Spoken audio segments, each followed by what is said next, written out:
To admit regret is to understand that we are fallible, that there are powers beyond us. To admit regret is to lose control not only of a difficult past but of the very story we tell about our present. To admit sincere and abiding regret is one of our greatest but unspoken contemporary sins. The ultimate lesson is that there is no immunity, no matter our age or the size of our retirement account, from going through constant cycles of integration and disintegration in which we are humbled and hopefully set to rights with the world again. A real conversation always contains an invitation. You are inviting another person to reveal herself or himself to you, to tell you who they are or what they want. Stop trying to change reality by attempting to eliminate complexity. Honesty is not found in revealing the truth, but in understanding how deeply afraid of it we are. To become honest is in effect to become fully and robustly incarnated into powerlessness. Honesty is grounded in humility and indeed in humiliation, and in admitting exactly where we are powerless. Honesty lies in understanding our close and necessary relationship with not wanting to hear the truth. The marvelous thing about a good question is that it shapes our identity as much by the asking as it does by the answering. Sometimes you have to make a complete disaster of your life in such an epic way that it will be absolutely clear to you what you've been doing. Being a good parent will necessarily break our hearts as we watch a child grow and eventually choose their own way, even through many of the same heartbreaks we have traversed. It is not the thing you fear that you must deal with, it is the mother of the thing you fear. Poetry is often the art of overhearing yourself say things you didn't know you knew. It is a learned skill to force yourself to articulate your life, your present world or your possibilities for the future. Regret is a short, evocative and achingly beautiful word, an elegy to lost possibilities even in its brief enunciation. Questions that have no right to go away are those that have to do with the person we are about to become. They are conversations that will happen with or without our conscious participation. We learn, grow, and become compassionate and generous as much through exile as homecoming, as much through loss as gain, as much through giving things away as in receiving what we believe to be our due. Things have a way of being richer in the end, a product better made, for the circuitous route we take to include all the elements that are necessary for a job well done. The greatest luxury of having money should be not having to worry about it. It is the province of poetry to be more realistic and present than the artificial narratives of an outer discourse, and not afraid of the truthful difficulty of the average human life.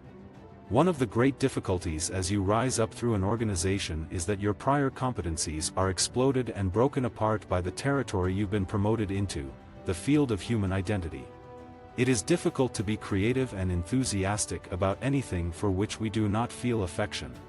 All of our great traditions, religious, contemplative and artistic, say that you must learn how to be alone, and have a relationship with silence. It is difficult, but it can start with just the tiniest quiet moment. Poetry is a street fighter. It has sharp elbows. It can look after itself. Poetry can't be used for manipulation. It's why you never see good poetry in advertising. To regret fully is to appreciate how high the stakes are in even the average human life. Fully experienced, it turns our eyes, attentive and alert, to a future possibly lived better than our past. Honesty allows us to live with not knowing. We do not know the full story. We do not know where we are in the story. We do not know who, ultimately, is at fault or who will carry the blame in the end. A good poem brims with reflected beauty in even a bracing, beautiful ugliness. At the center of our lives, in the midst of the busyness and the forgetting, is a story that makes sense when everything extraneous has been taken away. A good poem looks life straight in the face, unflinching, sincere, equal to revelation through loss or gain. There's a fierce practicality and empiricism which the whole imaginative, lyrical aspect of poetry comes from. A sure sign of a soul-based workplace is excitement, enthusiasm, real passion, not manufactured passion, but real involvement. And there's very little fear. There are many tough conversations, but one of the most difficult is between a parent and an adolescent daughter, partly because as a parent we are almost always attempting to relate to someone who is no longer there. Without the compassionate understanding of the fear and trepidation that lie behind courageous speech, we are bound only to our arrogance. When I'm working with German audiences, I will call on my Rilke and Goethe in the original.